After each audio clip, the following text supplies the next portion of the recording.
thought it was over, we started it over. Just a different chapter, but still part of the story. Spirit of a patriot, but the heart of a soldier. If you wasn't part of the grind, you can't be part of the glory. We right here, we ain't going nowhere. It's your worst nightmare. We back and they all scared. Every year is our year. The defense is top tier. Whenever you see that red and blue, it's a new era. They too scared of us. I don't know who said it was over, but they lied. The truth never miss. Kicking down the door like who let him in. We been grinding and we ain't worried about the small talk. We big timers. Yeah, can't believe it. We leaving.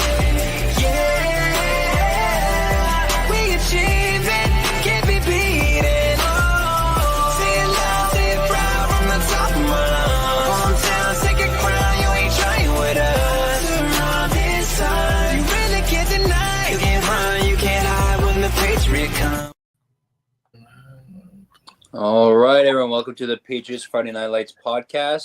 We have a special guest today, Jess. He's with the Dallas Cowboys. Kind of give us a little introduction here.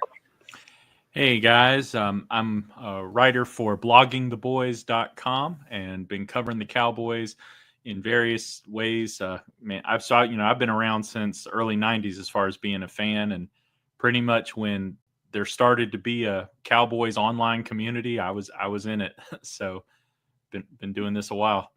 Awesome. Well, we're glad to have you. We'll kind of just get right in, right? The biggest news was your head coach hiring. Obviously not everyone's the most excited about it, just kind of how your last season went, and especially offensively. And now he's the head coach and just the whole process of it. So I kind of want your, I guess we'll start with just, what do you think of himself, just having him as a head coach?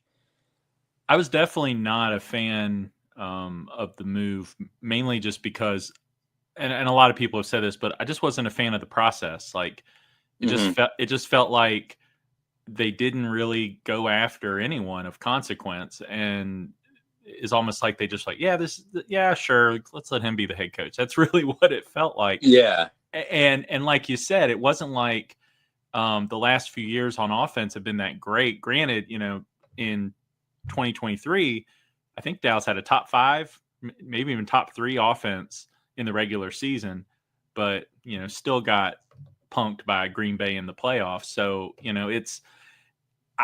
I didn't find it to be a very imaginative or high effort hire. That. Yeah. Go ahead. Yeah. It's been kind of confusing, like all the responses. It's like, I don't know if it's either just the fact that it's, that you hired him, or the fact that, right, the process was just atrocious.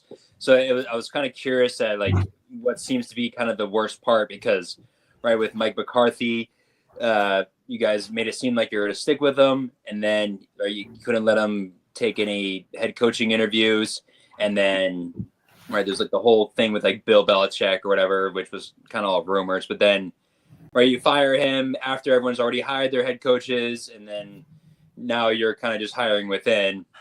It just seemed like almost like a too late of a decision, and now Jerry Jones is kind of panicking. But that is definitely what it felt like. I mean, we went from, are we keeping McCarthy? Are we hiring Deion Sanders? Are we should we maybe? I mean, we didn't really have a shot at Vrabel, but like, should we wait for Ben Johnson, especially after Detroit went out as early as they did? We were like, oh, should we maybe go after Johnson or Glenn? But it was like, nah, we're going with Shoddy.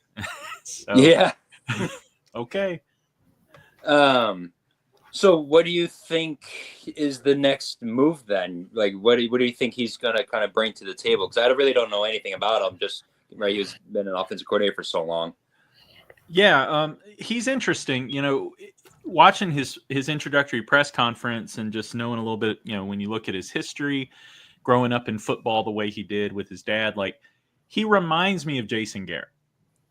Like, okay. he does. Like, if I had to say, like, there's a coach that Dallas has had before now, like, that's who he most reminds me of. And he definitely has that rah-rah sort of way of talking. Now, I think all coaches say those things, especially like in their first press conference. but the proof's in the pudding. But he sounds like a true believer. Like he reminds me a lot of Garrett in that he really sounds like genuinely from the heart. He believes in that whole thing about the camaraderie and we want the right kind of guys and all that kind of stuff. Like when Mike McCarthy would say those things, you were just like, yeah, okay, whatever. Right. He sounds like he really believes those things. So from that standpoint, to me, if he can be a good leader, like I always thought Garrett was a good leader. It was the X's and O's that got him.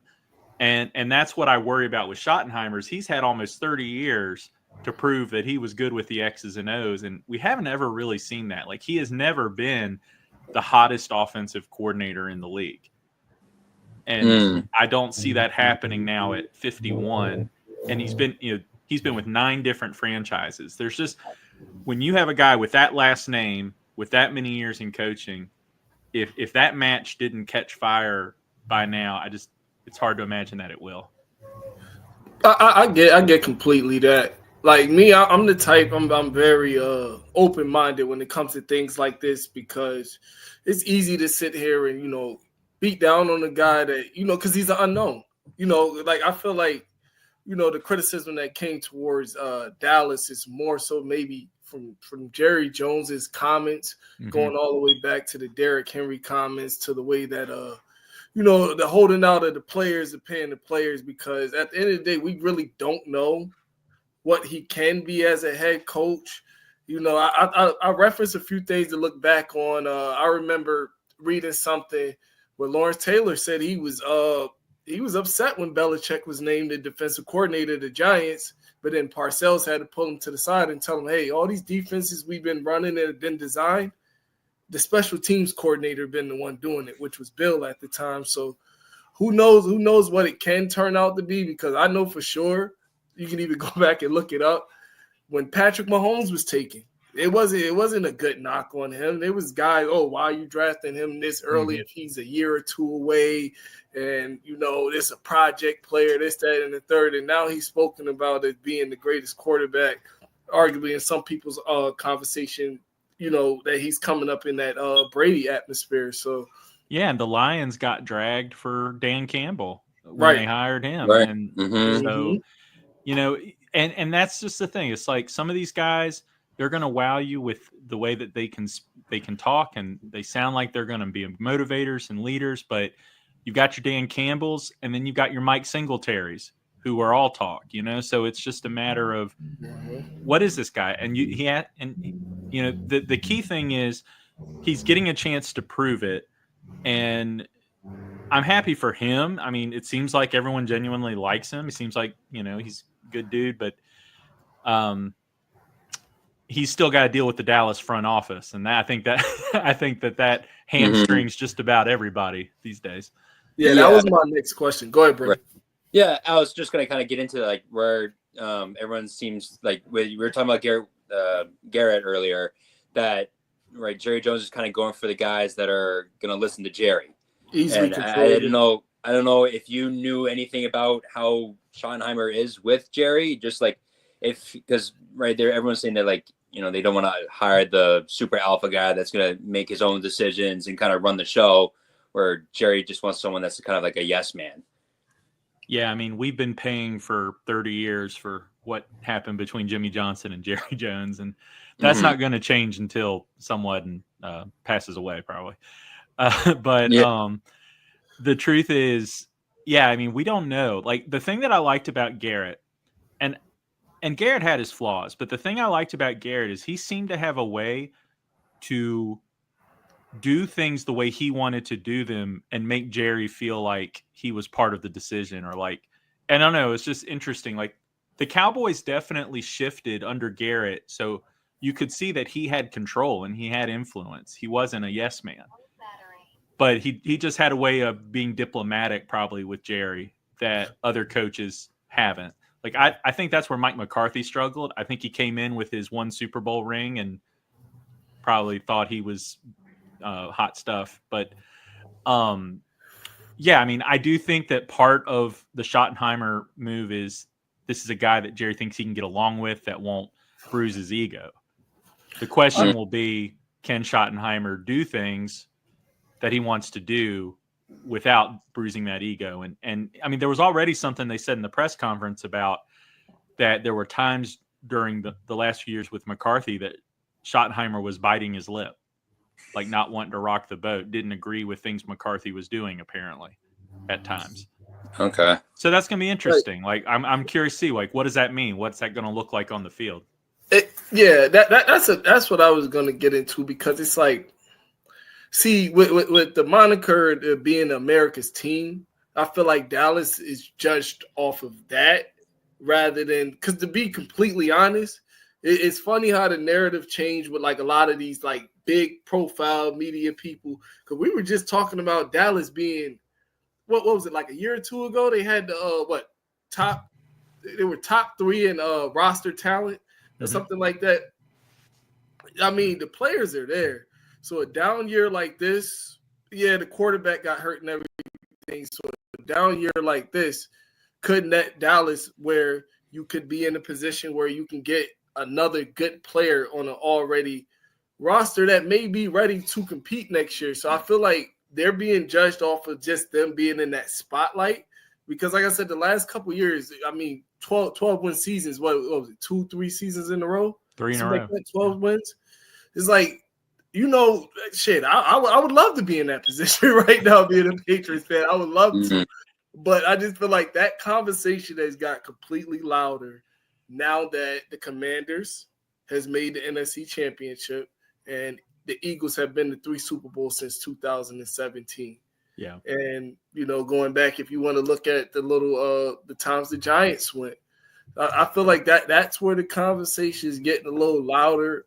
And like I said, I'm the type of person, I promote competition, and I look at football through, like, I should try to say an intelligent eye, I should say. And hopefully everything goes well for you guys, and that was the right coaching hire. But you know what I mean, when looking at statistically over the last couple of years, I don't know. I feel like Jerry Jones, for him to hit the panic button now on one down, like on a down year from the years that you've been having good years, and to say the things that you say, because just realistically looking at it, when Pepsi makes a move, Coke makes a move, vice versa. Mm-hmm. So I was looking at Jerry Jones, even though none of those teams in that division are my teams. I'm looking at Philly acquired talent and all that. So I'm thinking like, okay, Dallas, y'all right there in the same, like almost neck and neck with them. Like, are you going to make a move? And, you know, they just never made that move for whatever reason. Like, there's no way you can justify bringing back in Zeke when there was a Derrick Henry out there on the open market. Like, I'm sorry. And I feel like Derrick Henry would have been better in Dallas because of CeeDee Lamb being there.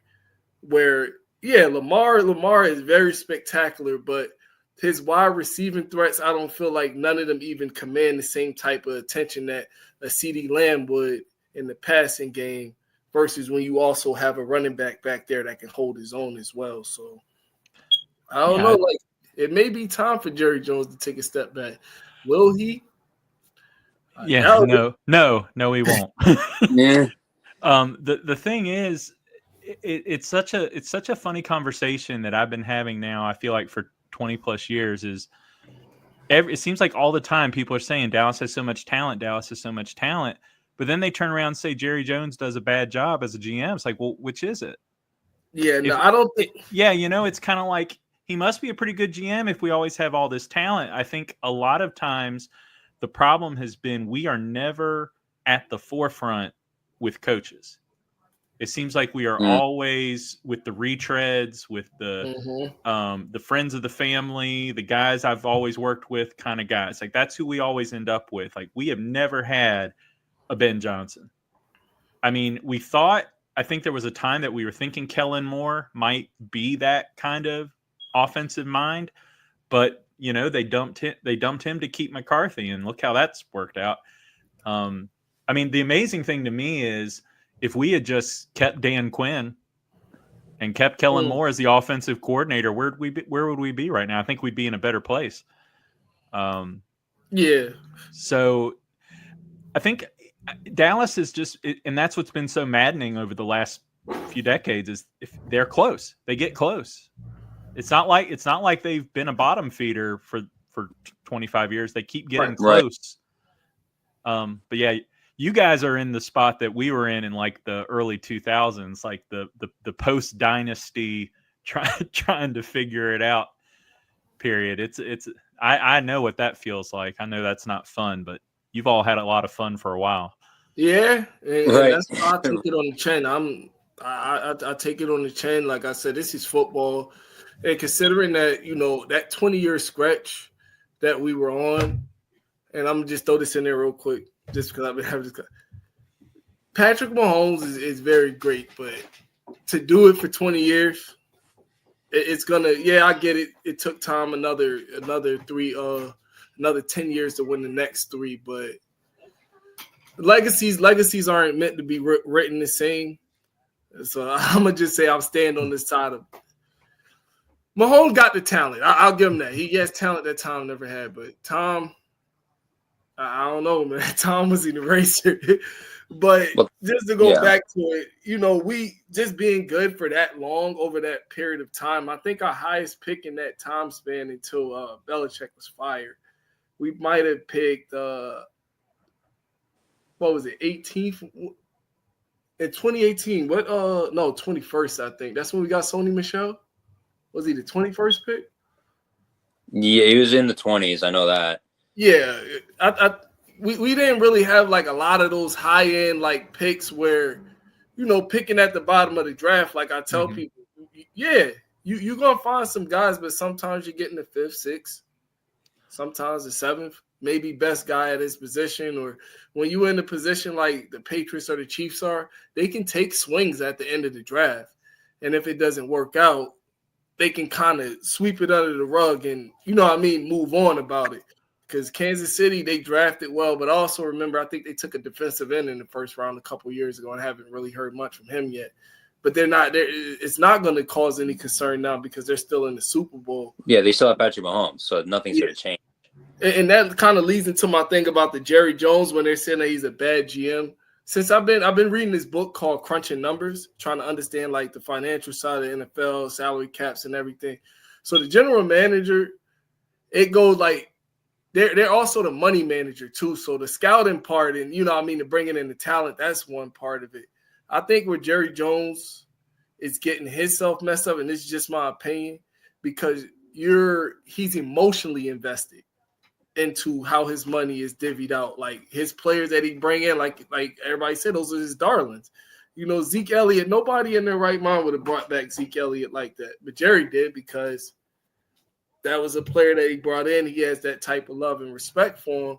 Mm-hmm. But then also in the same breath, when it's time to cut a check, because this is a new age when you have a top end receiver, he's looking like he's going to cost you at least $28+ million a year. And the quarterback, he's looking, what is Dak making? Like $60 million a year? Yep. Yeah. I think that's where the reluctance come in at. And I think that's also the problem somewhat with the Patriots as well, too, that the game has changed and the price to have high-end talent on your roster is significantly going up. I can't say that the price for like these quarterbacks and everything else, because as much as we talk about these guys, it's Patrick Mahomes and everybody else at this point. Mm-hmm. You feel me? Like all these other guys that's making $50+ million and things like that. I haven't seen a quarterback yet making $50+ million a year win a Super Bowl. Right. And with all that money, right? When is Parsons due? He should be due soon. Parsons could come up this year. I mean, they could look at, because this is a 5th-year option season that he's coming into, and so there's a lot of thought that he might get a new deal by the end of the offseason because they want to bring his number down. Like his 5th-year option is like almost $20 million, I think, or more. So like I think they're actually hoping to redo his contract, bring that number down. They've also got to decide what they're going to do about Deron Bland, which is right. I mean, significant money there. Trayvon Diggs got hurt again as well. Yeah, so, that definitely. I think Bland and Diggs have played in the same game like maybe 3 times so far in the last few years. It's crazy. But the thing that about Jerry Jones that you were talking about, I totally agree with his emotions, and it's the attachment to certain players, but also he wants to get the credit for the Cowboys' success, and that's the biggest emotion that drives him, and that's the problem. It's like we all know who the Eagles GM is because of the success of the Eagles, not because like that's all he would ever need. Like if Jerry would just step back and quit trying to be at the front of everything, if he would just make moves and the team had success, he would still get all the credit. But again, it's going back to the whole Jimmy Johnson thing. Like none of us would know who Howie Roseman is if not for the success the Eagles were having. We wouldn't know his name. And Jerry just doesn't get that that's the way to get the praise that he wants. But yeah, I don't know. We just spent a few minutes talking about Tom Brady, Pat Mahomes. That's the biggest issue in Dallas, honestly, is we haven't gotten one of those top tier quarterbacks. We haven't had one in 30 years.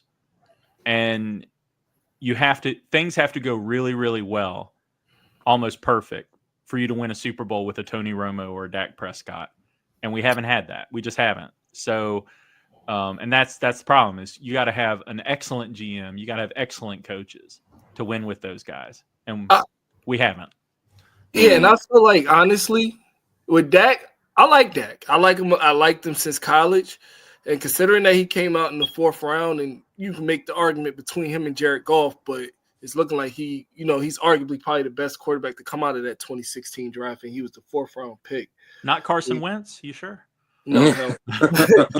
But Carson would seem like he's too selfish. That's probably why he's in the position that he's in. But in a situation with Dak, you take the ball out of his hands. Like, honestly, that's why I thought they would have brought in a running back to at least lessen that load of where you're asking Dak Prescott to, hey, this playoff game, we want to come in and do this and do that. Because clearly you see Philadelphia, I don't think Jalen Hurts is a top-tier quarterback. I've been saying it for a while. No. Ever since they try to give him this MVP rookie year, I'm like, you strip those rushing numbers away, his numbers are Mac Jones rookie year numbers. And he has a better wide receiving core. So this is why you see him only throwing for maybe $150 in a game, but also walking into the Super Bowl because Saquon Barkley is a home run hit late in games. And I feel like if Dallas could have gave Dak that, who knows what could have been. I'm telling you, if Ashton drops to 12th, I would say, who do you want? Yeah, I think Dallas is in a really good position in this draft because of there's several guys they could use. They could use Mason Graham in the middle of their defense. They could use the wide receiver McMillan. Tet. Like they could use him. It's like CD needs a running mate. Like, so I think there's several guys. They could use the safety Sparks. They could use him. I mean, there's several guys that if one of them falls out of that top 10, I think Dallas is good. But if it's the running back, that's going to stir some people up because we're still stinging from the Zeke pick in 2016. But there's a big difference to me between taking a running back 4th overall and 12th. If you're taking the best running back in the class and a guy who seems like he's generational, if you're taking him 12th overall, I can live with that. Right. Respectfully, I wouldn't do it. Yeah. Just because I see the amount of touches he got in college, I've seen the same. Zeke had a lot of touches like that, and so did Melvin Gordon coming in because Melvin Gordon actually had a better season than him. That's right. Genty, he's a very good running back. But I think he done ran the ball like at least over 375 times just this past season alone. And usually, with that running back position, Zeke came in and every year it's dropped. But if you can get immediate success out of it, then it was worth it. You feel what I'm saying? It was worth it. Oh, absolutely. And I think, I totally agree with you. And that's what the Zeke pick was. It was immediate success. Dallas went 13-3 that year, his rookie season, with Dak as a rookie who didn't find out he'd be starting until week 3 of the preseason. Dallas still went 13-3 because of Zeke. But what the big difference now is we don't have Tyron Smith, Travis Frederick, Zach Martin in their prime on the offensive line. And that was the real key to success that season. So that offensive line. So, if you're going to pick the running back, you better be sure guys can block for him. And I will say the offensive line did get a lot better. Like Rico Dowdle was running great by the end of the year. Like he was right. He was one of the most productive backs in the league the back half of the year. So maybe they got something going there. Schottenheimer had good rushing offenses, like when he was with Seattle. Like that seems to be something he knows how to do. This is a heavy running back draft. I'll tell you that much. There's a lot of good guys in this draft. Dylan Sampson from Tennessee. Ohio State has like 6 good running backs. Caleb Johnson from Iowa, Amarion Hampton from North Carolina. Like, there's definitely some guys. Another thing I wanted to ask you, do you think that there's any way that Dallas will beat Pittsburgh to the table? Because if I'm not mistaken, TJ Watt's up for a contract extension. And you know how usually those things go, where one top guy in the league is monitoring what another guy gets paid. And seems like in Dallas's case, they always seem to be late to the party, and they have to pay the tab of what just recently transpired, because just them waiting till after Justin Jefferson got paid. Yeah, I already knew that put a lot of pressure. I didn't think CD was going to get 35, but you gave him a ballpark. You gave him a ballpark of where he's like, well, I need to be north of 30. And what is he making? 32 right now? Yeah. I think that's like a Jones ego thing where he just like waits for everyone to kind of pay up and then he just pays the most. Because he kind of did that with Dak, right? It was pretty last minute. It just seems like he's just kind of showing off the bag to everyone. I don't think it's an ego thing, because that doesn't make any sense. Like, you still have a salary cap, so you're just looking stupid. You don't look like you're up in the club like throwing dollars around. Like it doesn't impress anybody. Yeah. So I think. And the thing with Watt that would make me feel a little better than the Lamb Jefferson thing is, even if Watt gets a huge extension, what is Micah, like 5 years younger than Watt? I think. So if Parsons gets more than Watt, that doesn't bother me so much because of the age. Watt's 30. I think he'll be 31. More. I'm talking about y'all paying more. That's what I was asking. No. I don't. I would love for us to be proactive, but I have no reason to think that's going to be the case. And honestly, I think that this is we keep saying Jerry. This is Steven. Steven has Jonathan Kraft Jr. Man, I like. He's somewhere between like Stephanie McMahon and like one of Jerry Buss's kids. Like I don't know. It's that kind of situation. Like, oh man, I'm scared. It's kind of funny because like it's sad to say, but Kraft and Jones are kind of drawing some comparisons these last couple of years. But I will say this: one thing I will give Robert Kraft is this: it looks like he made it right. It looks like he made it right with the coaching staff that he brought in, and I'm gonna be honest. I'm a lot more confident than I was last year. I'm not saying, this year's Super Bowl, but I do feel like the team is now going to get turned. Where I hope that we can be into these playoffs conversations. And my season then ended so early that I even feel shy going out in public wearing some of my Patriots stuff. Right, like our expectation just based off of last year is like we want like competent football. That's kind of like the big difference. Like we want to be able to see a team that's like actually like well coached. With you, where you're now with a first year head coach. What are your expectations for the team coming off a pretty bad year? I feel like we'll have the talent. Like assuming we get guys back healthy. Like if Dak stays healthy, and if the one of the things that's concerning is on defense, like you mentioned, like Diggs is hurt, he may miss part of the year. DeMarvion Overshown, the linebacker who was really starting to blow up. Him. Yeah, he's crazy. Like he was looking like our second best defensive player to Parsons. Oh yes, he was. And if he may miss half the year. So like those are some scary things, but I like the fact that we got Eberflus as the defensive coordinator. Yep, I just saw that. Yeah, I think that's the right job for him, and hopefully he's still got some good juice there. And my expectation is Dallas. I mean, shoot, with as bad as last year was, they went 7-10. I mean, so if a little more health, a little more good luck can get you to 10 wins, 9-10 wins, wild card team. I don't think they're going to – I think the NFC East is going to go to Philly or Washington next year. But, I think if Philly loses this Super Bowl, I think there's going to be some drawbacks, probably a little bit, because it doesn't seem like A.J. Brown looks like he's the happiest there. Yeah. Because a wide receiver getting paid like that and with the type of talent that him or Devontae Smith has, like, I find it hard to believe that they're just like, winning suppresses it. But I find it hard to believe that they want to stay there with Jalen Hurts for years on to come. Hopefully Mike Vrabel can get A.J. Brown over to the Patriots. That would be, that'd be wild. That would be love. But I feel like if Philly loses another Super Bowl to Kansas City, there could be some hell to pay down the pipeline for some of those dudes. Because as good as their players are, another year in football is like 2 to a basketball. You know what I mean? Yeah. Like it moves very fast from year to year.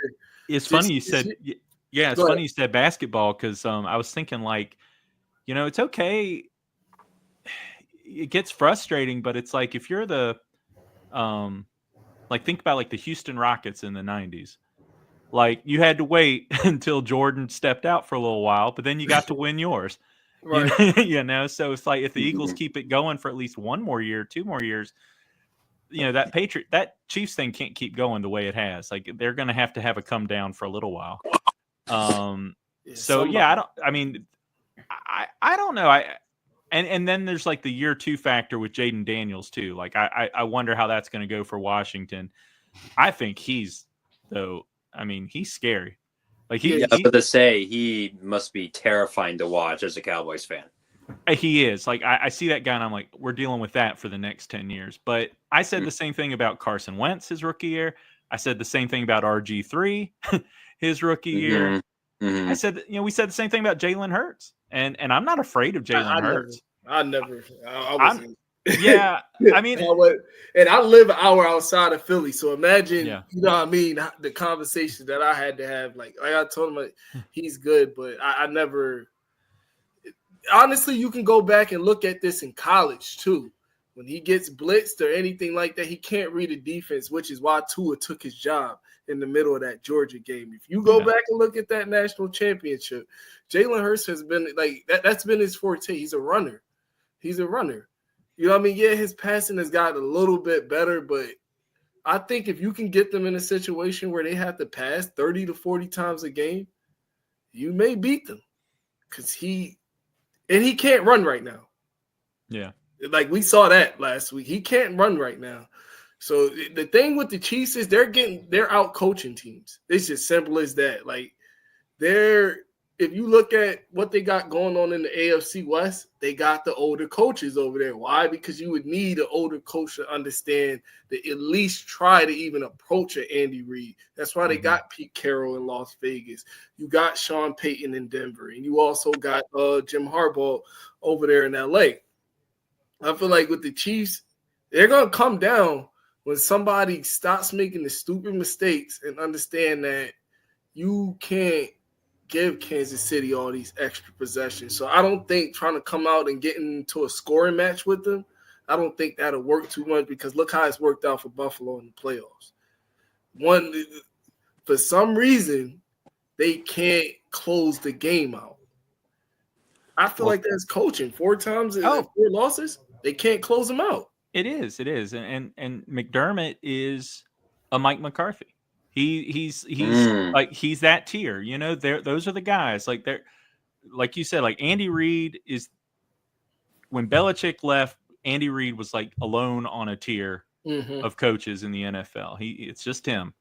And then you got the guys I'm really curious to see what's going to happen with Campbell now that he's lost both of his coordinators. Oh yeah, that's going to get interesting. I think that, you know, is he a Singletary or does he like, is there more to him? Like, I'm curious to see how that's going to go. But I feel like with the exception of a Belichick, a Reed, there's only been a couple of truly elite coaches over the last few years. Like, I always thought Mike Tomlin was one, but now you got to kind of wonder, like it seems like they can't get off the ground anymore. You got no quarterback. I'll give them the benefit of, see, Pittsburgh is one of them teams where sometimes you have to have a bad year to get the quarterback, because Pittsburgh is playing a dangerous game where, they usually start out the season hot. So they're not a bad team, but they're also not a good team. So you're always going to be that team that's sandwiched in the middle, picking between freaking 14 to 23 or 24. And now it's either A, you're going to have to trade some of that draft capital to get up there and get your guy, or B, you're just going to have to keep picking off of other people's tree and try to see if you can bring in a quarterback like that. Or sadly, you might end up with a Kenny Pickett situation where you keep ending up in these drafts where there isn't a lot of high-end talent at quarterback that you would even feel comfortable trading up for, because it damn sure isn't this draft. I mean, maybe they can get a diamond in the rough late. Who knows what they could do with a Jackson Dart or Jalen Milroe or something like that. But honestly, I think Milroe is going to go a lot higher than people expect, just because he's going to kill the combine. And the traits and the measurables probably are going to be off the charts with him as a quarterback. So probably look for another Anthony Richardson situation as far as draft-wise. Not saying the play style, because Anthony Richardson is terrible. This is a scary year to need a quarterback. In this draft. Like, if I'm the Giants, for example, I'm not touching them. If I'm the Giants, I'm gonna go sign like Sam Darnold or something like that, and just to like a 2-year deal. I'm gonna go find a guy to get me through for a year or two. I'm not drafting Sanders. I'm not Cam Ward. Like, you're just gonna have Daniel Jones all over again. I feel like Shador, with a good offensive line and the weapons he got, I think he'll make it. Cam Ward is just that he holds the ball entirely too long. So your best plays that you see from him is him standing back there 5 seconds and, you know what I mean, doing all this other stuff. Williams kind of thing. Yeah, that's not going to work. That's literally not going to work, because this is the league where, you know, game plans are designed for you to get that ball out of you. You know what I mean? Defenses want you to want to force you into these mistakes. So they're not making no game plans where it's like, yeah, we're going to leave the quarterback inside the pocket for 5 seconds. If you can make a living off of that in the league, I think there would have been a lot more Johnny Manziels and things of that sort that would have just came into the league and swept it by storm. Tennessee doesn't look like they're going to take a quarterback by the way that they're talking. So if I see Travis Hunter go number 1, there might that's going to shake the draft up so bad to the point that a lot of teams may start trading down, because now the Raiders may be more intrigued that, these top 2 guys didn't go in the let's say top 4 or top 5 picks, and these are teams that need quarterbacks. The Raiders may try to climb up the board to get Shador Sanders just off the relationship that him and Tom Brady has, because Tom Brady has been personally mentoring Shador, like as far as like coaching him up and things like that. So it all depends on what Tennessee do with that number 1 pick. Will Levis, I watched a little bit of him, so I can't say that, he sucks. Like I think he sucks. He has like more memes than touchdowns at this point. Like he's just not. I thought it was bad when he was on the mayonnaise commercials. I was like, right, yeah. Right. But we'll see what happens there. But I'm not, like I said, I'm not sure about him because I didn't watch him much. So who knows? Who knows what happened? But it's scary stuff. That you talk about one night, one Thursday night that can blow up your franchise for the next 3-4 years. I mean, it's scary. That's one thing that I've appreciated about the last, two decades at this point. The Cowboys, at the very least, like, we lucked into Romo, we lucked into Dak. They were good enough. They were competitive. I'll take that over the carousel of like terrible picks that some teams go through with quarterbacks. It sucks. It sucks to not have a Brady. It sucks to not have a Mahomes or a Peyton Manning, but like only one or two teams have a quarterback that good at any given time in the league. It's just right. You can be mad about it, but the odds aren't in your favor. No, for sure. Because when you got quarterbacks like that, like like I said, all these other quarterbacks, the Joe Burrows, the Josh Allens, the Lamars, those guys are good, but we Patriots fans. Obviously, you're a Dallas fan, so you didn't experience your franchise winning 5 Super Bowls. We didn't experience our franchise winning 6 Super Bowls. That's why I always make fun of Buffalo fans when they're like, "Oh, you guys suck now." It's like this, yeah. But guess what? When we were good, we were winning Super Bowls. You feel me? We were going in there winning. Yeah. Now it's like they can't even call that a rivalry between them and the Chiefs. No, and I felt for him. I felt for Buffalo. Like I was around. I don't know how old you guys are, but I was around for the 4 straight AFC championships. I was just being born. I didn't really start following until the Cowboys. It was kind of a family thing. Like I inherited being a Cowboys fan, and when the Cowboys started finally winning Super Bowls, they were like, "Hey, come watch a game with me," like my uncles and stuff. But I mean, I remember the Buffalo going to 4 straight Super Bowls and losing. So I've felt for them these last few years, but it's just like it's like the rest of the NBA with Jordan. It's like you got to wait your turn. Sorry. That had been horrible. Imagine losing 4 Super Bowls in a row. You're the best team in your conference for 4 years in a row, and it's still not good enough. And you got to feel for those guys. Like nobody remembers Jim Kelly for being as good as he was, or some of those guys like Thurman Thomas and Andre Reed and Bruce Smith. Like you almost never hear about them because they're more known for losing. Yeah, that K-gun offense you talking about, right? Yeah. Yeah, I did my research on it. No, I wasn't, what I mean? I started watching football in like 2000. I was probably like 6 years old, you feel me, when I really like started watching. But I did do some obviously I came across it because of Bill Belichick when they were talking about his game plan against him in the I forget which Super Bowl it was. It was Giants versus Bills though, where he implemented a game plan where he was kind of more focused on the passing game because I guess they ran a lot of hurry up offense, a lot of quick passes and things like that. And the Giants had the number 1 rushing defense in the league that year. So he came out and told the defense that, hey, we're not gonna we're not worried about the run as much this game. We're gonna come out and play dime to kind of slow the game down from the passing game. That's what he was worried about. The Giants were like, oh, well, we're the number 1 rushing defense. As he said, in short yardage situation, we should be able to stop the run when we know it's coming. And, it worked out in their favor, and the Giants actually ended up putting that game plan into their Hall of Fame. So that's how I kind of got familiar with the old school Bills.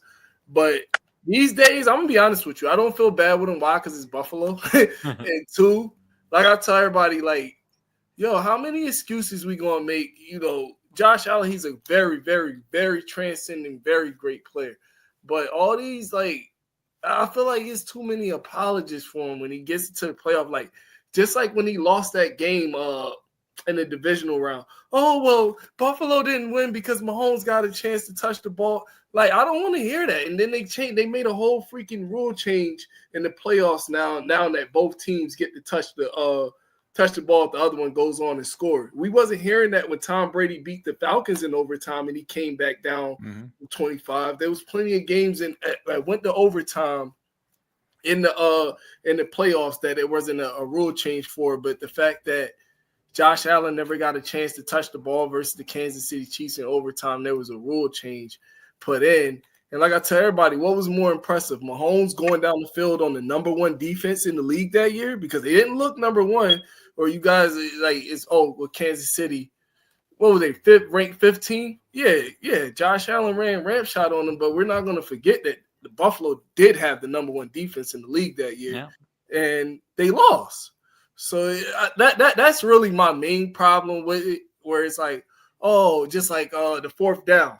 Clearly, he had the ball in his right hand. He didn't get the freaking fourth down. But some people, oh, here goes the Chiefs with the refs, and I'm like, I said it right when it happened. I'm like, bro, he didn't get that because just look at it's like we were kind of talking about earlier. It might just be a coaching thing, right?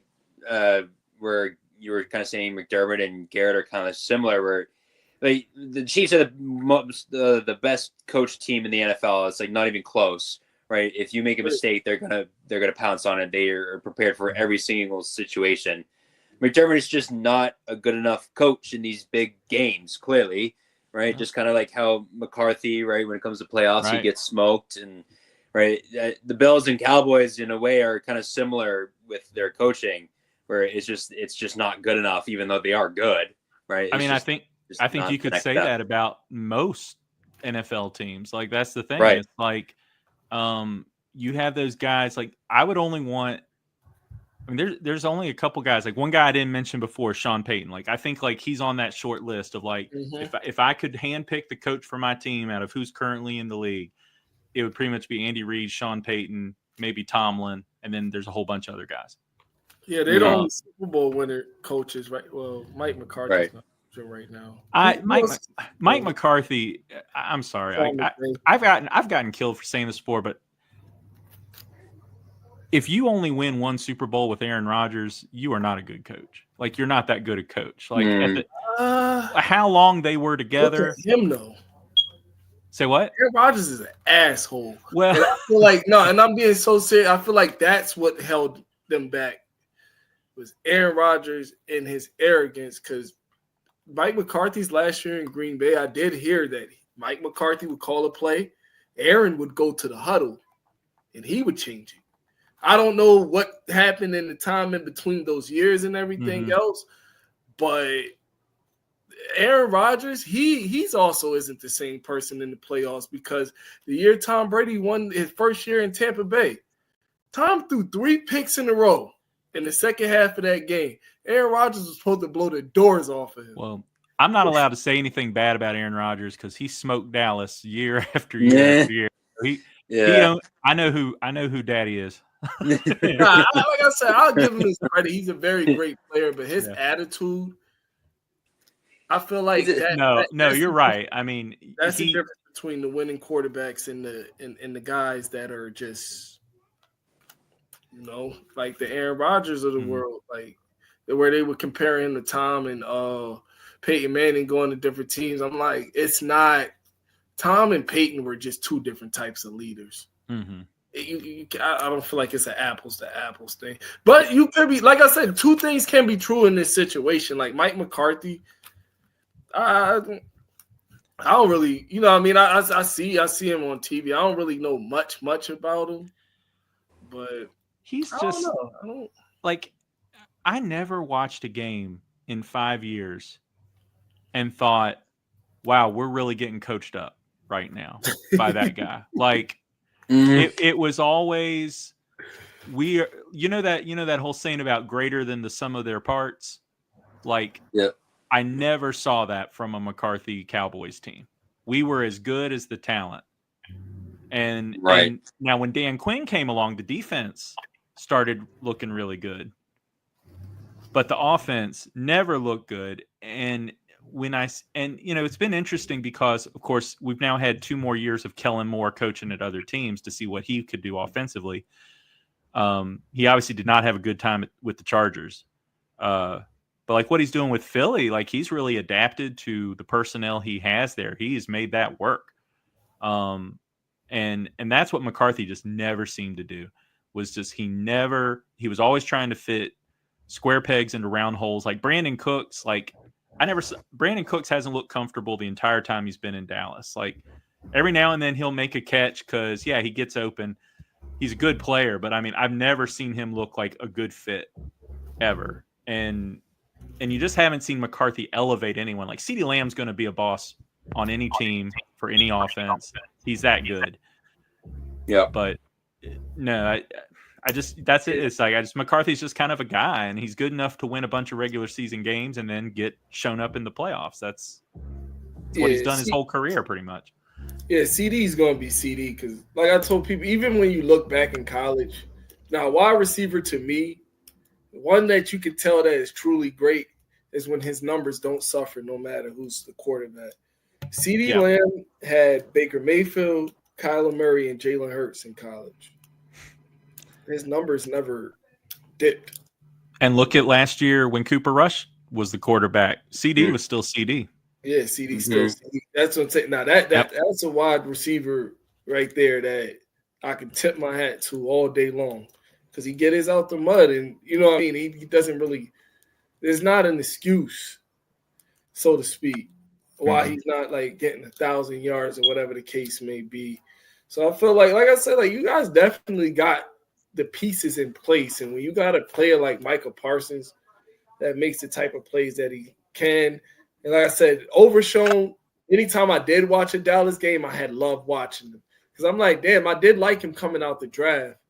But the way that he looked this past year, it was like, okay, this dude's about to play himself into that conversation of next year when they're talking about who's the top 5 inside linebackers and things like that. Because, you know, Fred Warner's getting a little old. Roquan's still doing his thing, but, you know, eventually he's going to get old as well. And it's crazy because Bobby Wagner, as old as he is, he's still in that conversation.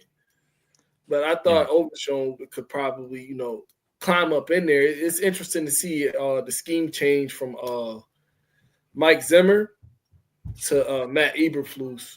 Yeah, that's going to be different. Yeah, it's definitely going to be. Because Mike Zimmer likes the – he's old school. Yeah, he likes that put pressure on the A gaps and like I can if I was to really sit here, I can really sit here and break his defense down to you, tell you how it looks, what players he used what. But as you can see, he brought in a lot of his old players from Minnesota. What was it? Linval Joseph was there. Yeah, and Kendricks. Kendricks was there. But I gotta ask, like, you know, you like Parsons obviously. So if Abdul Carter is there at 4. What do y'all think about drafting his twin? You take him based off of value. If the Patriots are stuck there at 4, you take him. Yeah, we got to go with the trenches, right? I'm cool with either offense or defense, to be honest. But where we have such a massive cap space, it like truly depends on the offseason and like free agency. Just because we can bring in just as many people as we can draft at this point, just with the amount of money that we have. So. We kind of are looking at 2 drafts in the same year. So there's just like we have free agency as our first one and then the draft kind of later on. And they're both just like massive and just as big as the other one. So it kind of depends. But I'm cool with whatever as long as it's in the trenches, to be honest. Yeah. Because they're going to have to get somebody in free agency. If they're not going to get any extra draft picks, they're going to have to get a premier position. But if it's wide receiver, because – see, we're in a position like this. Let's just say that we don't get a wide receiver, right? Here's the problem about us not getting a wide receiver. Can you guys still hear me? Because my camera froze up. Yeah, you're good. You hear me? Yeah. Okay, yeah. For whatever reason, my camera froze. But see, the problem with it is this. We need – the main positions we need is offensive tackle, edge, and wide receiver. If we don't get one of those positions, at least in free agency, it's going to get tricky where, all right, we got 2 third-round picks, but we're not in a position to trade any picks to get up. Are we really in a position to trade back from 4 when there's a player like Carter or something right there on the board? I think that'll have a big that depends on maybe what Cleveland does at number 2 or what Tennessee does at number 1. Right, yeah. You know, the Patriots, they're definitely in a unique position where if whatever position you need, that top free agent touches the market, you got to do all that you can. Because we're also looking at Washington may have the 2nd and 3rd most cap space behind the Patriots. And they were just in the NFC Championship with a quarterback on the rookie deal. Right, they're a hot commodity. Yeah. Oh, yeah. You know, yeah, I'm really curious. It's going to be, I mean, you know, of course, I'm very invested in how the top 10, top 11 picks go this year as a Cowboys fan. And so, yeah, I'm really curious to see what y'all do because you're one of those teams I feel like could go so many different ways. And I feel like you kind of need the same players we do. So, you're right. So, yeah, it's, because I'm the same way. Like we definitely need defensive trenches. But more than anything, like we need another DT. I don't think Mozzie Smith's gonna become much at this point. So yeah, that's a big thing for us. And of course, he's a higher run stopper, right? Can he stop the run? That's why I knew him. It's not consistent. It's just not consistent. Like it's almost like he doesn't know. Like, and they don't know if he's a nose or a 3-tech. Like they can't decide. Oh, he's a nose. Honestly, I just left him at the nose.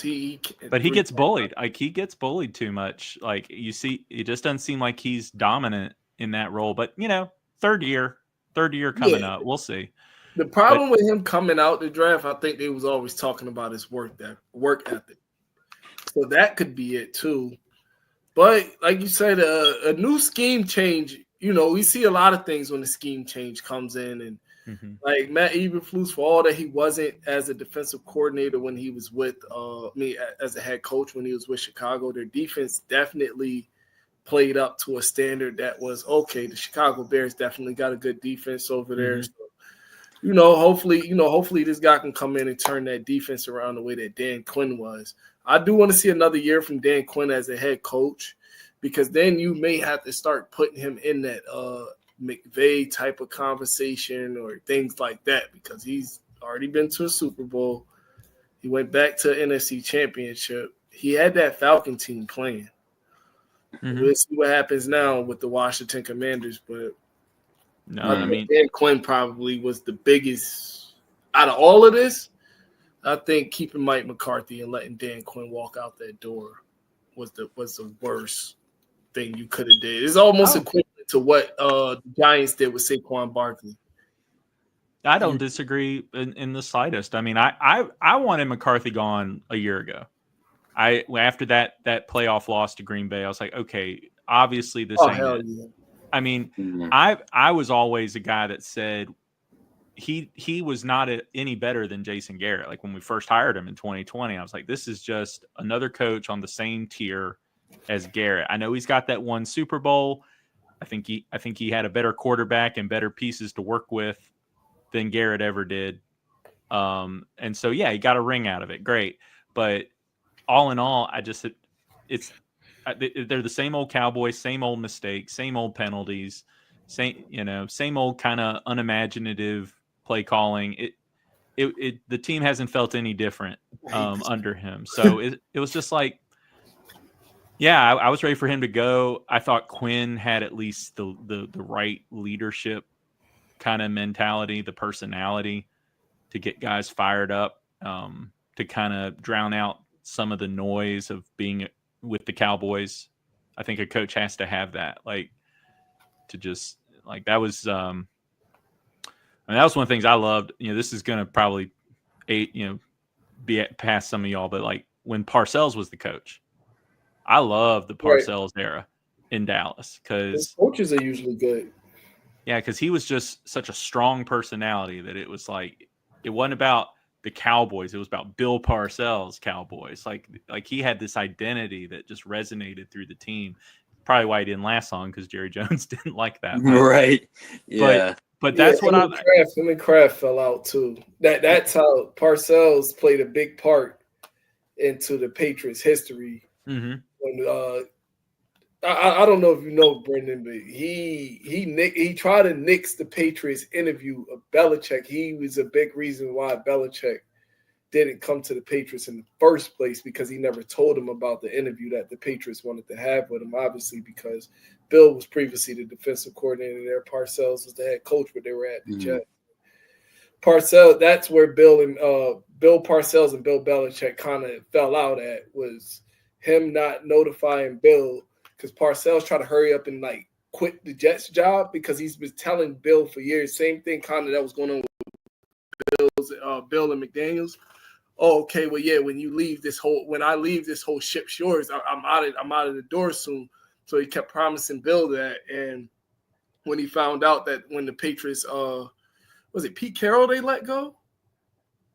I think yes, Pete Carroll they let go. When they let Pete Carroll go, they wanted to interview Bill, and Parcells just fucking ripped up the facts, never told Bill. So I think Bill found out the day of his presser when he was right with the Jets. Yeah, and he just wrote on the letter like yeah, what the fuck am I doing here? He got up out of there. yeah. So yeah, Parcells definitely played a big part. I want to ask you another question too. This is kind of like an off the wall one. Yeah. I just, let's just add some context to it. So when y'all lost to the Packers, right? Do you think that Which it was time? You're gonna tell me which time. Yeah. The most in the playoffs last year. Okay. Do you think that Green Bay still had some data on file about Mike McCarthy's systems, what he likes to call it? You don't think that they might have went back and reviewed some of his some of his old stuff, but also looking at some of his newer stuff and was able to create a game plan based off of that? Honestly, I mean, I think that, and granted, I've tried to forget that game, but the bigger thing was the way Quinn's defense got blown out of the building. I mean, that was the biggest thing in that game. Like there was no answer defensively. And so I think that was the bigger issue. And I think that was partially due to the fact Quinn knew he was leaving. I don't think he was very invested in that game. It just didn't feel like it. I don't know. I mean, as far as the Packers having intel on McCarthy, like, it's possible. It wasn't like our offense performed great either. But yeah, that was just a game. As I said, they just looked so ill prepared, and the Yeah. Packers looked like they were so much ahead of them with every step they made. Like Green Bay, like they were in position. But I would argue the 49ers looked the same way the 2 years before that in Dallas playoff losses. 49ers looked like they had McCarthy's number in those games. Yeah. And I think that's just, again, he's a B-level coach. Right. That's it. Coaching definitely comes out in the playoffs. That's where it shows. And when you've got a B coach and a B quarterback, I mean, I love Dak, but I got to be real. Like that's who he is. When you got a B coach and a B quarterback, it takes a lot to then do more in the playoffs, and that's where we've been. Yeah. Do you have any other things for us? Any questions in particular that you were kind of hoping?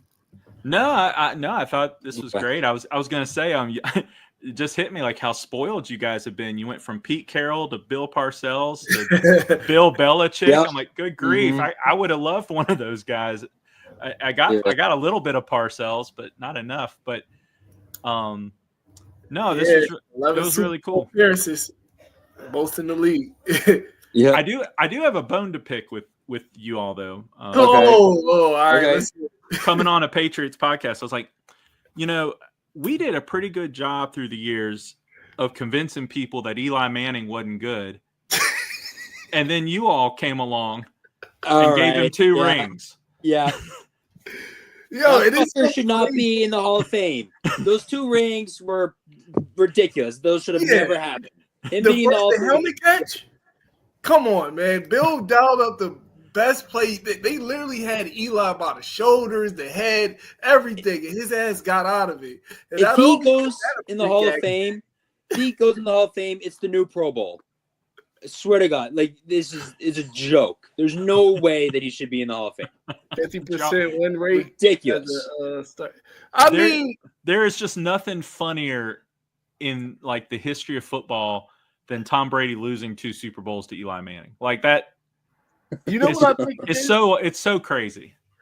Coughlin, if I'm not mistaken, Coughlin came off that Parcells tree the same way Bill did. Yeah. Maybe he had certain things built. That's why I like to look at those guys that come from the same culture trees and things like that, like play against each other, because it just seems like sometimes the other one has the other one figured out. Because it's like, oh, I see what you're trying to do. Or the Giants, or was it the Jets? The Giants had the personnel.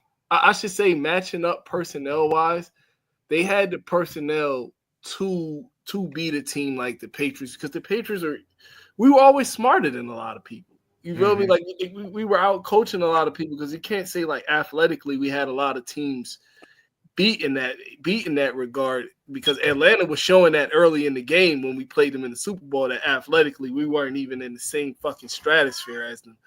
But in the end, we ended up out coaching them by Kyle Shanahan only running the ball 4 times after going up by 25 points. No, it was amazing to me through the years, like when you thought about those Patriots rosters, like except for prime Gronk, I don't think y'all ever had a guy who was like this elite athlete at his position, like right. The physical gifts. Deion Branch was.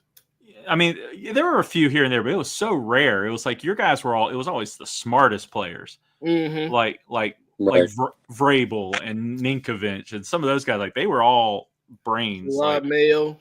Oh yeah, and of course Brady was like the ultimate, you talking ultimate about example. You talking about only on offense? Oh, just in general. I mean, defense. You had Hightower, Chandler Jones. But even those guys, I never felt like they were the most like fast. Right, they weren't first team all pros kind of thing. Oh yeah. No, Hightower and Chandler Jones in their prime. Oh my God, that was they were dogs. And Jamie Collins as well. Jamie Collins when he was there, he was a dog. He was definitely a dog. But it seemed like your players always were just like the smartest guys on the field, and that's what I always appreciated. Like that's what I always have missed. Like feeling like going back to McCarthy, like Cowboys never look like they're the smartest guys on the field, like ever. Mm-hmm. And that's coaching. That's what it all comes back. Right. Yeah. But all right. Well, it was nice to talk to you and meet you. Yeah. We'll have to have you on again. What's up? Yeah. Rick made Pro Bowl. Let's go. I'm happy for him, but like the Pro Bowl is such a pathetic excuse for, an all-star game kind of thing. It's just, it means nothing, but it's cool. That's what they used to put substance on people's name. Oh, he has this amount of Pro Bowl. Well, guess what? Tyler Huntley head ass. Like, come on. Like, what are we doing? You know what I mean? Yeah. For sure. But y'all have a good night, though, man. I enjoyed talking. Yeah, for sure. Good luck in the draft. For sure. You too. As well. Have a good one. Take care. We're on to Cincinnati. It's nothing about the past, nothing about the future. Right now, we're preparing for Cincinnati. Okay. Do you feel like the talent you have here is good enough? We're getting ready for Cincinnati. What is your responsibility? Well, I mean, I'm just asking, do you think you've done enough to help Tom Brady? We're getting ready for Cincinnati.